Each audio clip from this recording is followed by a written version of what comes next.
Did you know that the hit series Squid Game might be inspired by a real-life case? It sounds like pure fiction. A deadly camp where people were held by force and made to play certain games for the amusement of those in power. It was called an orphanage, a welfare center, a place for the lost and the poor, but behind locked doors it was a house of horror, barbed wire, beatings, mass graves, and it was run with the blessing of the government. This is the forgotten story of Brothers Home, South Korea's own gulag, hidden in plain sight. Thousands went in, some never came out, and if you think this sounds like a dystopian novel, you're dead wrong. It was real, it was recent, and no one was ever held accountable. Subscribe if you're ready to uncover the secrets history tried to erase. In the 1970s, South Korea was transforming, from a war-torn nation to an industrial powerhouse. Skyscrapers rising, factories booming. But this economic miracle had a dark cost. President Park Chung-hee's authoritarian regime wanted perfect streets. That meant no beggars, no orphans, no disabled, no dissenters. Police were ordered to clean the streets. No trial, no paperwork, just vanish them. If you were poor, orphaned, mentally ill, or just looked dirty, you were a target. Thousands were grabbed from train stations, back alleys, even their own homes, and dumped in places like Brothers Home. It was a camp disguised as a shelter, a factory disguised as a home.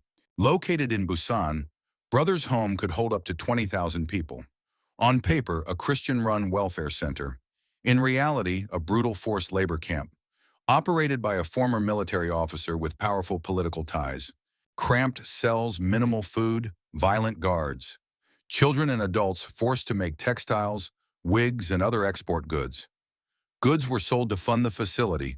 It made millions. Brothers Home wasn't just about labor, it was about control and cruelty. Electroshock therapy was used on children. Sexual abuse was rampant. Some tried to escape and were found dead.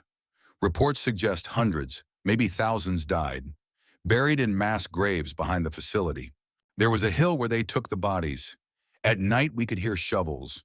We weren't allowed to speak about it. And the government knew. Imagine surviving hell, then spending decades begging your country to admit it happened. The Ministry of Health and Welfare helped fund it. Police officers fed detainees to Brothers Home regularly. Audits were ignored. Whistleblowers were silenced. Journalists who tried to report it in the 1980s had their stories buried. One prosecutor investigating the case was suddenly reassigned. Another lost access to files overnight. Facility shut down in 1987 during South Korea's democratic transition. But justice barely touched it. The facility's director was sentenced, but not for murder or abuse, just corruption. Survivors still fight to have what happened recognized as a state crime. Imagine surviving hell, then spending decades begging your country to admit it happened.